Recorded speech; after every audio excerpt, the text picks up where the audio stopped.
19 na saksak sa katawan. Yan ang ikinamatay ng isang security guard sa Mandaluyong. Ang suspect, kapwa rin niya si Q. Nasa frontline ng balitang yan, si Dave Abuel, exclusive.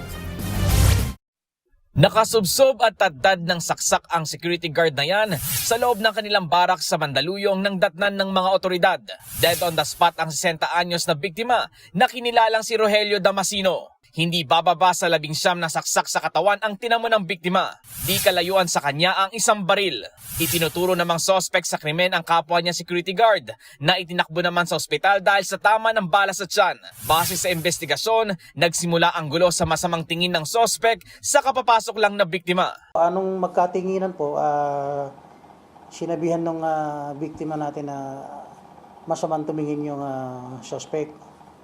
Ayun po, at nagkaroon na po ng diskusyon. Sabi po nung ating suspect, chinecheck ko lang kung sino yung dumadating kasi ilalagbo ko. Dahil duty, kinuha ng biktima ang baril mula sa kanyang karelyebo habang di pa natapos ang sagutan ng biktima at ng suspect. Nagkakaroon ng heated argument. May pumutok, then nung i-verify po nila, nakita naman po nila na itong suspect ay inuundayan na ng saksak itong victim natin.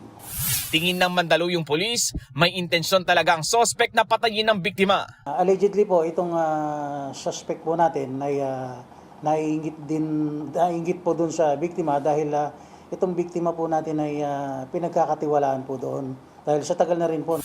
Naging matipid naman ang sagot ng suspect nang makausap ng News 5. Aniya, sa korte na lang daw siya sasagot. Mensahe niya sa kaanak ng biktima, Pasensya na po kayo sa nagawa ko po. di naman matanggap ng anak ng biktima ang sinapit ng kanyang tatay. Hindi ko po expect na ganun po yung maging itsura ng tatay ko. Yung dito niya po, butas po yung dibdib niya. Tapos hindi ko na po makilala yung tatay ko. Tanong pa nila, bakit walang umawat? Napaka-imposible na hindi nila nakita, narinig. Kung may umawat po, matatakbo pa po sa ospital yung tatay ko.